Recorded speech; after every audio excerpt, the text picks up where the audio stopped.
சற்றுமுன் வெளியான தகவல் ரேஷன் அட்டைதாரருக்கு முக்கியமான தகவல் வெளியாகியுள்ளது. அது என்னன்னு சொல்ல பார்க்க போகிறோம். நீங்கள் நம்ம சேனலும் சப்ஸ்கிரைப் பண்ணாமல் இருந்தீங்கன்னா மறக்காமல் லைக் பண்ணிக்கோங்க, சப்ஸ்கிரைப் பண்ணிக்கோங்க. வாங்க வீடியோக்குள்ளே போகலாம். தமிழக ரேஷன் கடையில் விரைவில் தேங்காய் எண்ணெய் போன்ற பொருட்கள் கிடைக்க உள்ளதாக தகவல்கள் வெளியாகி வரும் நிலையில் ரேஷன் ஊழியர்கள் மீது புகார் கிளம்பி வருகிறது. தமிழக ரேஷன் கடைகளில் பொது விநியோக திட்டத்தின் கீழ் கார்டுதாரர்களுக்கு அரிசி, சர்க்கரை, கோதுமை பருப்பு, தூரம்பருப்பு, பாமாயில், கோதுமை போன்றவை மானிய விலையில் வழங்கப்பட்டு வருகின்றன.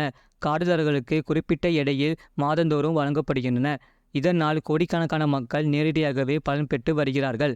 அந்த வகையில் தமிழகத்தில் மொத்தம் 2.23 கோடி குடும்ப அட்டைகள் இருக்கின்றன. இந்த அட்டைகளுக்கு உணவுப் பொருட்கள் நியாய விலையில் வழங்க 34,793 ரேஷன் கடைகள் மாநிலம் முழுவதும் செயல்பட்டு வருகின்றன. பஸ்கள் போக முடியாத மலை கிராமங்களில் கூட ரேஷன் கடைகள் இயங்கி வருகின்றன. இதன் மூலம் 7,52,847 பேர் உணவுப் பொருட்கள் பெற்று பயன்பெற்று வருகிறார்கள்.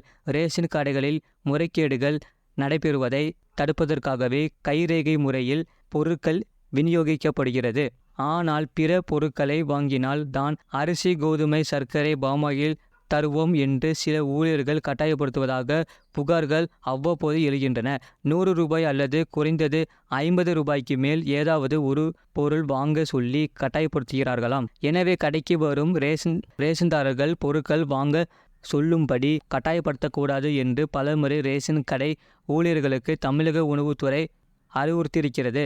இதையும் மீறி யாராவது ஊழியர்கள் கட்டாயப்படுத்தினால் சம்பந்தப்பட்ட ரேஷன் கடை எண், ரேஷன் கடை ஊழியர் பெயர் போன்றவற்றை குறிப்பிட்டு தமிழ்நாடு நுகர்பொருள் வாணிப கழக அதிகாரிகளிடம் புகார் அளிக்கலாம். இந்நிலையில் ரேஷன் கடைகளில் மளிகை பொருட்கள் வாங்குமாறு கார்டுதாரர்களை ரேஷன் ஊழியர்கள் கட்டாயப்படுத்தி வருவதாகவும், இதற்கான மாதம் 1 லட்சம் ரூபாய் மதிப்பிலான பொருட்களை கூட்டுறவு சங்கங்கள் ரேஷன் கடைகளுக்கு அனுப்புவதாகவும் மற்றொரு குபீர் புகார்கள் எழுந்துள்ளன. அதாவது ரேஷன் கடைகளை நடத்தும் கூட்டுறவு பண்டக சாலைகள், கூட்டுறவு சங்கங்கள் நஷ்டத்தில் இயங்குவதால் கடை வாடகை உள்ளிட்ட செலவுகளை சமாளிக்க ரேஷன் கடைகளில் கட்டுப்பாடற்ற பிரிவில் மளிகை, எண்ணெய், மசாலா மற்றும் மாவு வகைகள் போன்றவை விற்கப்படுகின்றன. இவைகளை அட்டைதாரர்கள் மட்டுமின்றி வேறு யார் வேண்டுமானாலும் தேவைக்கு ஏற்ப வாங்கலாம். ஆனால் கட்டுப்பாடற்ற பொருட்களை கட்டாயப்படுத்தி விற்பதாக புகார்கள் எழுந்துள்ளன.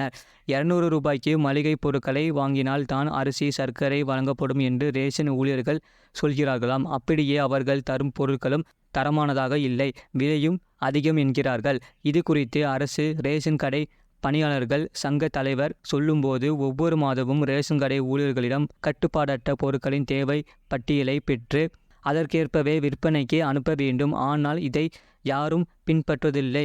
அதேபோல வெளிச்சந்தையை விட குறைந்த விலைக்கு தான் மளிகை பொருட்களை அனுப்ப வேண்டும். ஆனால் இதையும் யாரும் பின்பற்றுவதில்லை.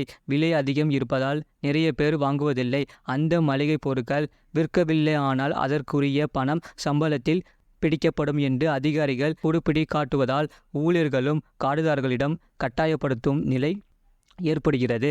எனவே கட்டுப்பாடற்ற பொருட்களை அனுப்பும்போது ரேஷன் கடையில் உள்ள விற்பனை முனைய கருவியில் பதிவு செய்து விற்க அனுமதிக்க வேண்டும்.